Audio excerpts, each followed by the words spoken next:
Nabi po ni former President Duterte na bumalik na po yung droga sa Davao, Cebu, and Manila. Marami na ring mga tambay ang na-hold up at mga nasasak. Sino ba ang mayor ng Davao City? Hindi ba yung anak niya? Si Mayor Baste Duterte.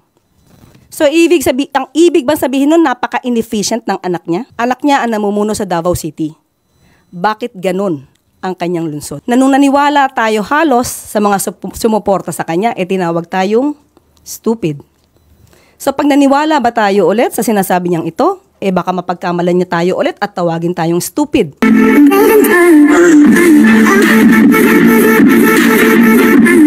Welcome sa ating press briefing ngayong araw, February 24. Makakasama natin si Palace Press Officer at PCO Undersecretary Attorney Claire Castro para magbigay linaw kaugnay sa mga alegasyon sa gold reserves. Yusek Castro? Yes, as of now, may pronouncement ang BSP. Baka pwede nating pakinggan at madinig din nila. Okay. This is a statement of BSP. The country's gross international reserves, or GIR, including gold, are held and managed solely by the BSP for the foreign exchange requirements of the country.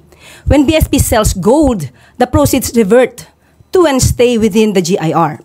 Last year, GIR rose to $106.3 billion from $103.8 in 2023. Similar to other central banks, BSP maintains a portion of its reserves in gold as part of the country's GIR, mostly to hedge against offset movements in the market price of other assets. It buys or sells gold to maintain an optimum level for this purpose. Not too big, not too small. Gold prices tend to move in the opposite direction of other assets. Therefore, central banks hold some gold as a hedge against huge declines in other assets in the reserves. However, gold prices can be volatile, earns little interest, and has storage costs. So central banks don't want to hold too much. So yan po ang statement ng BSP. At handa na po tayong sumagot sa inyong mga katanungan. We're now opening floors for questions from our Malacanang media friends. Ma'am, so just a clarification. So ibig sabihin, hands off si Presidente doon sa gold reserves kasi PRRD mentioned or is accusing the Marcos family of stealing and selling the country's gold. Just so it's clear. Okay. Hindi pa to campaign joke ulit ni dating Pangulong Duterte? Hindi ba tayo nasanay dun sa jet ski promise niya? Na nung naniwala tayo halos sa mga sumuporta sa kanya, tinawag tayong stupid. So pag naniwala ba tayo ulit sa sinasabi niyang ito, baka mapagkamalan niya tayo ulit at tawagin tayong stupid. But anyway, we will take this seriously. Para naman hindi magkaroon ng fake news, lalo na doon sa mga taong nakikinig sa kanya at maaaring naniniwala pa. Itong issue na to, October 2024, nasagot na ito. Ang nagtataka lang ako, bakit paulit-ulit na binibring up ni dating Pangulong Duterte? Wala ba siya mga economic experts na magsasabi sa kanya kung ano ba talaga ang regular activities ng BSP? Ayon sa BSP, ang pagbebenta ng gold is just a regular activity. How? Why? To pump up the economy. Even at the time of former President Duterte, trabaho na ito ng BSP. Hindi niya ba alam iyon? Okay, now, sinabi nga dito, ang pagbebenta ng gold, kung mataas ang presyo, dapat ibenta. Sinabi din ng BSP, hindi pwede silang mag-hold that much of a gold. Okay? Now, ang nagtataka lang tayo, bakit hindi ito alam ng dating Pangulo? Siguro bago siya magbigay ng ganitong klaseng intriga, mapapansin nyo sa kanya mga statements, hindi naman detailed. Anong proof niya? Again, as a lawyer. He is a lawyer. He became a fiscal. Alam niya kung paano magkuha ng ebidensya, no? To get the truth. Bakit sa kanya? Parang wala siyang ebidensya. Laging paintriga. All we want here is evidence. Ipakita niya. Kung si PBBM o ang Pangulo ang nag-utos para magbenta ng gold reserves. Samantalang sinabi rin ng BSP, solely and manage ito. No? Solely managed by the BSP. So paano magkakaroon dito ng hand or pakikialam ang Pangulo? John A.U., People's Journal. Ma'am, when you said you will take this seriously, what do you mean by that? Will the government file charges against the former president? Hindi naman po. Sasagutin lang namin yung mga joke na lagi niya sinasabi. Since tayo ay sumasagot dito ng seryoso, baka sa susunod sasabihin na naman ng mga supporters niya, hindi niya na naman kilala si dating Pangulong Duterte. Puro joke yan. So ito bang mga sinasabi niya during sa kanilang rallies or campaign rallies, joke ba o seryoso? We have to know that. Okay. And also, ma'am, would you know under the Marcos administration kung ilan na pong gold ang naibenta? As of now, wala tayong records, pero sabi nga nila, according sa BSP, kukunin namin ito. Kung inyo pong i-require at alamin po natin kung maibibigay po sa atin ng BSP ang records na ito. Pero ang sabi nga po nila, mas tumaas pa po ang GIR natin to $106.3 billion. So, ibig sabihin, hindi tayo, wala tayong problema sa gold reserves natin. So, that's fake news.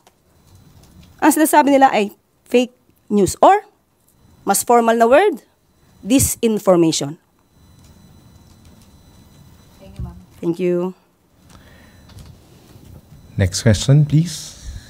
Do we still have questions from our media friends? Pia Gutierrez, ABS-CBN. Hi ma'am, good afternoon.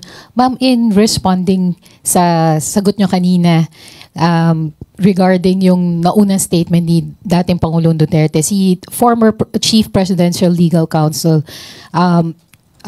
Attorney Salvador Panelo said that it's actually the government, the Duterte the Marcos administration that's the biggest spreader of fake news. And I quote yung sinabi niya kanina sa ANC. It's funny because it's the government, the huge corporation of fake news. For instance, when the police assaulted the KOJC, they were saying the police were not armed. They say there were no blanks in the BICAM report, which was the basis of the enrolled bill that was signed into law. Your comment na po. So, si Attorney Panelo yung nagsabi na biggest spreader of fake news yung spreader ng fake news. Unang-una, ang usapan dito ay about the gold reserves. Bakit kailangan baguhin? Nagda-divert ba sila? Yung issue tungkol sa KOJC, nasa korte na to. Kung meron mang kasuhan dito, sa korte ito.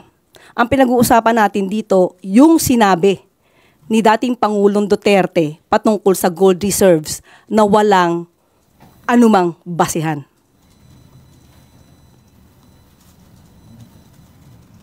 Thank you, Yusek. Do you have more questions from MPC? Clay Pardilla, PTV4. Good afternoon po, Attorney. Sa Mandaue rin po sinabi po ni former President Duterte na bumalik na po yung droga sa Davao, Cebu, and Manila.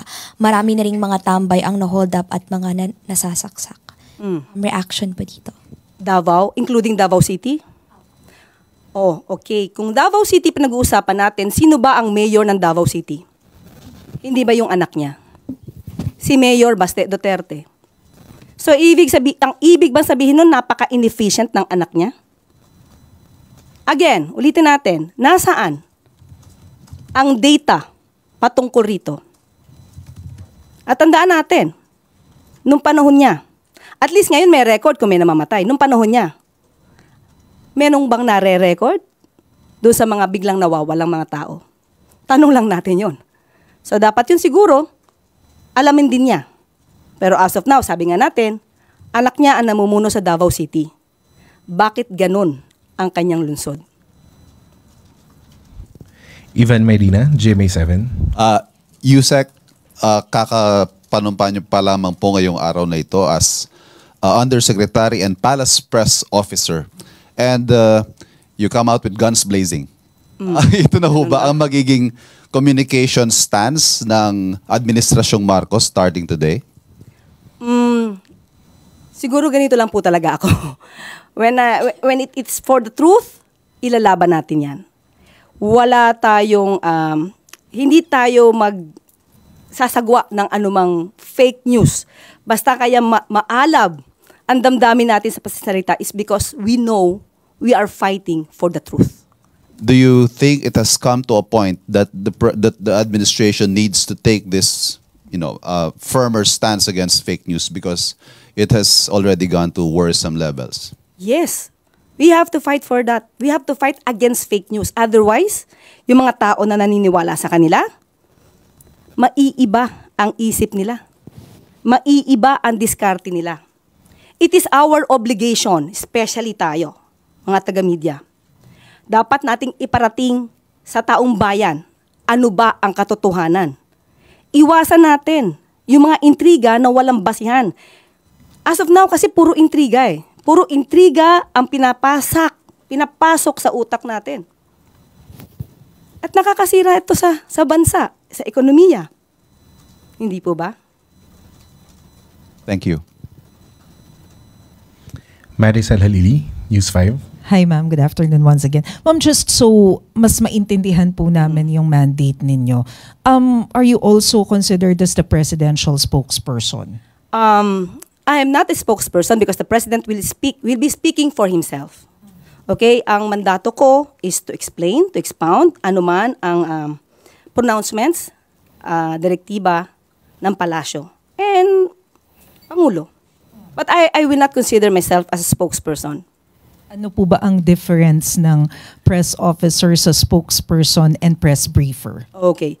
May mga pagkakataon po kasi na kapag magkakaroon po kasi, if I'm not mistaken, magkakaroon mismo ang Pangulo ng once a month na press con. So, siya po talaga yung, kung ano man yung kanya naisabihin, sa kanya po manggagaling. Ako is more on the pag-explain, pag-expound, at kung may konting gap, doon tayo papasok. Ma'am, sorry, but of course, whatever you tell us in press briefings would have to have the authority of the president. Of course. Yes, sir. Thank you. I think we don't have any more questions, Yusek. At this is where we end our press briefing for this afternoon. Thank you very much, Yusek Castro. Thank you. Thank you po. Good afternoon.